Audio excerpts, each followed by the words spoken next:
The boy stood shaking in front of the bikers, clutching a plastic bag of toys like it was a ransom, and when the largest man bent down and asked him who he was trying to save, the child whispered a name that made the entire room fall silent. Before the story truly begins, pause for a second. Because if you believe that kindness can come from the most unexpected places, and that appearances lie louder than words, go ahead and like this story and subscribe now. Because what happens next will challenge everything you think you know about fear, power, and family. I remember that moment vividly, even though I was only standing off to the side of the Hells Angels clubhouse, pretending to clean a workbench while watching an 8-year-old boy unknowingly step into the most dangerous room in town with nothing but courage and plastic toys.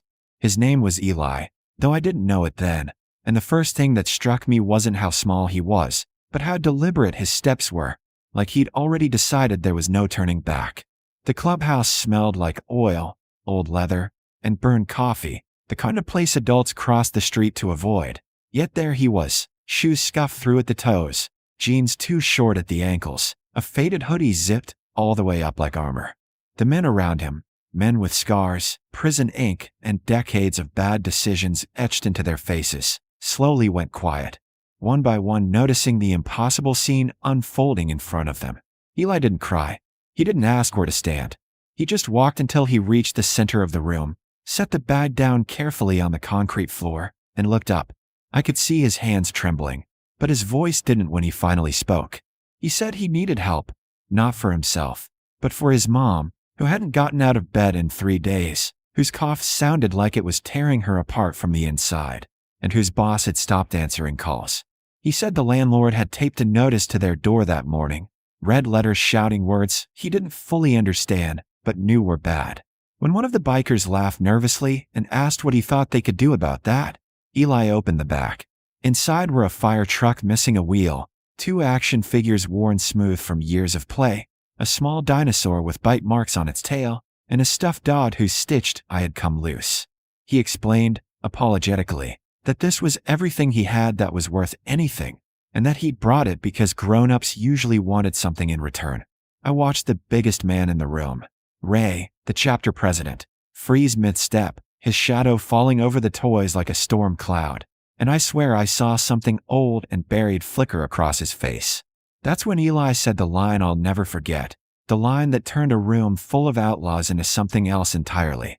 He said his dad used to tell him that bikers protect people when no one else will, and that if that wasn't true, he didn't know who else to ask. The silence after that felt heavier than any threat I'd ever heard in that building. I noticed how one man quietly set his beard down untouched, how another turned his patch inward like he suddenly felt exposed, how someone near the door muttered a curse under their breath, not angry, but ashamed. Ray finally crouched down so he was eye level with Eli, and for a second the size difference between them was almost cruel, like a cliff leaning over a pebble. He asked Eli why he didn't go to the police, or a church, or a school counselor. Eli shrugged and said the police had already come once and told his mom they'd check into it, and the church office was locked, and school was closed for the weekend, and his mom's breathing sounded worse that morning. He said he walked here because it was the only place that didn't have a closed door. As he spoke, I realized something unsettling. The kid wasn't afraid anymore. He'd passed fear somewhere along the walk and left it behind.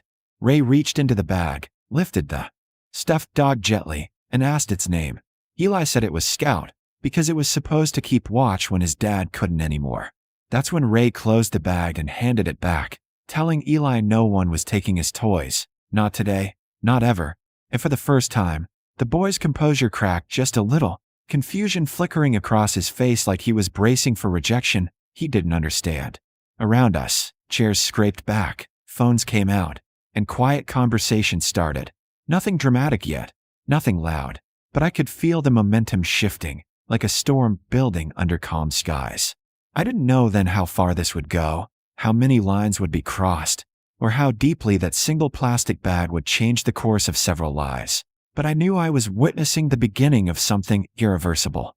Because when a child walks into the lion's den not to beg for himself, but to save someone he loves, and the lions choose to listen, the story is no longer about danger. It's about what happens next. By the time Eli left the clubhouse that afternoon, He still didn't fully understand what he had started, but I did, because I'd seen that look before. The quiet, coordinated calm that meant decisions had already been made without a single vote being called. The men didn't make speeches, they didn't promise miracles, and they didn't pat the kid on the head like this was charity. Instead, they treated his problem the same way they treated a broken engine or a missing rider, methodically, with purpose, and with a kind of loyalty that didn't need explanation. Ray watched Eli walk out the door clutching his bag of toys, then turned and gave a single nod, and that was all it took for phones to light up again, not for idle chatter, but for names, numbers, and favors owed. I stayed near the back, pretending to sort parts, listening as one man called a landlord he'd done work for years earlier, another reached out to a nurse cousin at the county hospital, and a third quietly asked about emergency rental assistance programs that most people never even knew existed. There was no chest thumping, no talk of intimidation, just a low hum of problem solving that felt more dangerous in its own way because it meant they were serious. Ray asked me to write down Eli's address and his mom's name, and when I handed him the slip of paper, I noticed how carefully he folded it and put it in his wallet, not like a note, but like something that mattered. That evening, long after Eli thought the story was over, engines began to turn over one by one, not in a parade, not in formation, but in quiet readiness, as if each rider had come to the same conclusion on his own.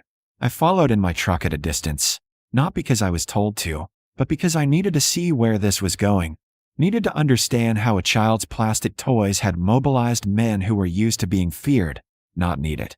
The apartment complex was smaller than I expected, tired brick, flickering hallway lights, and a stairwell that smelled like old cigarettes and wet carpet, the kind of place where problems hid in plain sight because everyone was too busy surviving to ask questions. The bike stayed in the lot at first, engines off, helmets on, as Ray and two others walked toward the building without fanfare, looking more like maintenance workers than anything else. And that's when I realized this wasn't about making a scene. It was about controlling the outcome. I watched from across the lot as they spoke to the landlord, a thin man with a permanent scowl who had clearly never expected to have this kind of conversation in his parking lot. And though I couldn't hear every word, I could see his posture change, shoulders tightening, hands moving from his pockets to his sides, eyes darting from one biker to another, as if he was suddenly aware that this was no longer a one-sided arrangement. There was no shouting, no threats that I could see, just calm, steady voices and paperwork being referenced, and after several minutes, the man's defiance seemed to drain out of him like air from a punctured tire.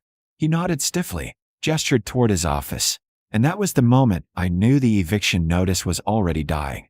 While that conversation unfolded, another group headed up the stairs, not to confront, but to assess, and when they knocked on Eli's door, the woman who opened it looked like someone who had already lost the fight long before help arrived. Eli's mom was thinner than I expected, eyes sunken, skin pale, her cough rattling through her chest in a way that made even the toughest men shift uncomfortably. She tried to apologize for the mess, for the noise, for her son bothering anyone, and that was when Ray did something that still sticks with me. He told her, gently but firmly, that her son hadn't bothered anyone, that he'd done exactly what he was supposed to do when he ran out of options, and that for the first time in a long while, she didn't have to carry everything alone. I saw Eli standing behind her, half hidden by the doorframe, watching with wide eyes as men he'd only ever seen as scary treated his mom with a respect she hadn't felt in a long time. And I realized this was the moment that would live in his memory, not the eviction notice, not the fear, but the sight of strangers choosing to care. Groceries appeared like magic, carried up the stairs in reusable bags. Medications were discussed, phone numbers exchanged, and somewhere in the middle of all that, Ray came back down to the lot and told the rest of us that the landlord had agreed to hold off, that paperwork was being adjusted, and that things were already moving behind the scenes. No one cheered. They just nodded and got back on their bikes, because for them, this wasn't a victory, it was a responsibility. As we pulled away, I looked back up at Eli's window and saw him standing there, Scout tucked under his arm, waving hesitantly, not quite believing what he was seeing. And it hit me then that this story wasn't over, not even close, because help like this always comes with a cost, not in money, but in attention, and attention has a way of drawing out truths that people have worked hard to hide. What none of us expected was how quickly the quiet help would ripple outward. Because when you pull one loose thread in a life held together by desperation, the whole truth starts to unravel. 2 days after the bikers first showed up at Eli's apartment, Ray got a call from the nurse who'd helped fast-track his mom into the hospital. The cough wasn't just a cold or exhaustion. It was pneumonia layered on top of untreated asthma, the kind that gets dangerous when someone ignores it because rent matters more than rest. She was admitted that night, oxygen hissing softly at her bedside, and Eli sat in a plastic chair gripping Scout while machines beeped around him, terrified and relieved all at once. That's when another truth surfaced. While she was hospitalized, the landlord tried to move forward with the eviction anyway, assuming no one would notice. He was wrong. Ray noticed. So did the housing advocate, the city clerk who suddenly returned calls, and a legal aid attorney who reviewed the paperwork and found enough violations to freeze the eviction indefinitely. By the end of the week, the notice was gone, replaced with a revised lease, backdated assistance, and a quiet understanding that some doors, once knocked on, shouldn't be tested again. Eli's mom came home thinner but breathing easier, and for the first time since I'd met her, she laughed, softly at first, like she was afraid it might break something. The groceries kept coming, not in grand gestures, but steady ones, and Ray stopped by one afternoon not on a bike, but in an old pickup, handing Eli a helmet that was a size too big and telling him it was for someday, not now. Eli nodded like he understood that some promises weren't meant to be used immediately. The unbelievable part, the part people always expect to be loud or violent, was anything but. No one asked for recognition.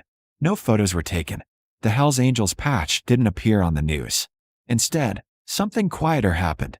A fund was set up through a local charity under a name that didn't point back to anyone in leather, ensuring Eli's mom could recover without choosing between health and homelessness. And Ray made one final decision that surprised even those closest to him.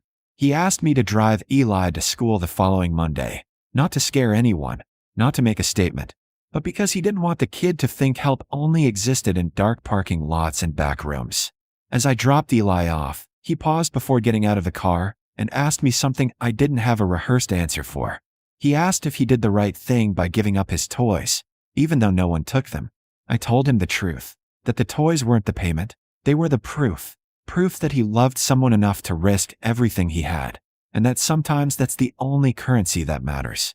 He smiled, small and tired but steady, and ran toward the school doors with Scout tucked under his arm. Weeks passed, then months, and life didn't become perfect. It became manageable, which is sometimes the bigger miracle. Eli's mom went back to work part-time. The apartment stayed theirs. The bikers faded back into the background where they were comfortable, but every once in a while, a helmet would appear on the kitchen table with a note that said, "Just checking in," or Eli would spot a familiar bike idling at the corner when he walked home, never stopping, never waving, just present. Looking back now, what stays with me isn't the power of the club or the fear they inspired. It's the image of a child who believed help existed even when experience told him it probably didn't. And the moment a room full of men decided to live up to that belief. Eli never paid with his toys. He paid with trust, and in a world where trust is the rarest thing there is, that turned out to be more than enough.